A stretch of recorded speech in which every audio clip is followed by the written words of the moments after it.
Today we are reading Stout-Hearted 7, Orphan on the Oregon Trail by Netta Lones Fraser. We are going to start with the foreword.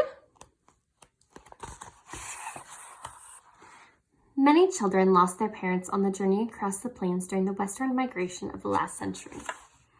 Of them all, however, only this one family, the children of Henry and Naomi Sager, were taken to the home of the missionary couple Dr. Marcus Whitman and his wife Narcissa, and thus became a part of United States history. For 3 years, until the massacre of November 29, 1847, that brought the Oregon mission of the Presbyterian and Congregational churches to a crashing end, these 7 children knew the famous couple in a way that no one else ever did, simply as father and mother. The comfortable home at Waiilatpu on the Walla Walla River, just over the Blue Mountains of Oregon, offered the weary immigrants food, rest, and medical assistance, enabling hundreds of men, women, and children to survive the final stage of the journey to the Willamette Valley. The Whitmans thus contributed to the influx of American settlers, which in turn swung the sovereignty of the Pacific Northwest to the United States instead of Great Britain. For this service, Marcus Whitman, in sculpted form, stands as representative of the state of Washington in Statuary Hall, Washington, D.C. The same service made him, to the Indians, the symbol of forces seeking to displace and destroy them, hence their arch-enemy. The 7 children, caught with their foster parents in the web of misunderstanding on which the mission had been founded, and in the Indians' disappointment of rage, suffered with them the inevitable consequences of the clash of cultures that followed.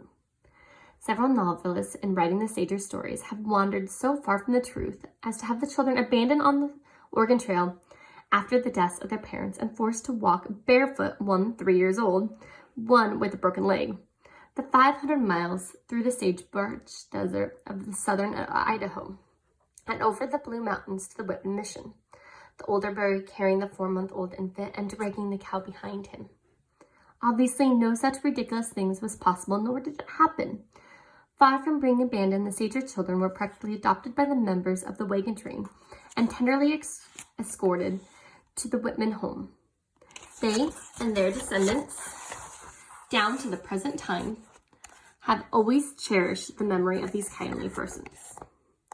To tell the true story of the Sager children, as nearly as possible, has been my purpose in writing this book. I have gone back to primary sources, Catherine's My Story in manuscript form, Matilda's A Survivor's Recollections of the Whitman's Massacre, published by Esther Reed Chapter, Daughters of the American Revolution, Spokane, Washington, Elizabeth's Interview, published from time to time in the Oregon Journal and Oregon Spectator, Portland, Oregon, and diaries of other members of the 1844 wagon train, published in the Transactions of the Oregon Pioneers Association, Portland. Added to these were the letters of Narcissa and Marcus Whitman, published in many volumes of the Oregon Historical Quarterly, and in books written by Dr. Clifford M. Drury, published by the Arthur H. Clarke Company, Glendale, California. Finally, and most useful, was personal information given to me by 2 of Catherine's granddaughters, my friends Sadie Collins Arman, Sioux Falls, South Dakota, and Celestia Collins Plazas, Seattle, Washington.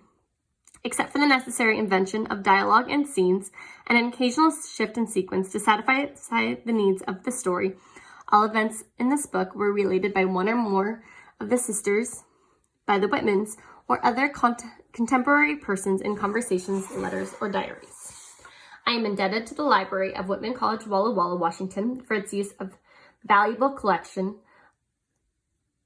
of Sager letters and other documents, to the Spokane Public Library, and the Library of Eastern Washington State Historical Society, Spokane, for access to their reference files, to the Oregon Historical Society, Portland, Oregon, and the Portland Oregonian for permission to see materials in their possessions. I am specifically indebted to the members of the Spokane Writers for critical assistance throughout the writing of this book. To all these, my hearty thanks. Netta Lones Fraser, Spokane, Washington, 1984.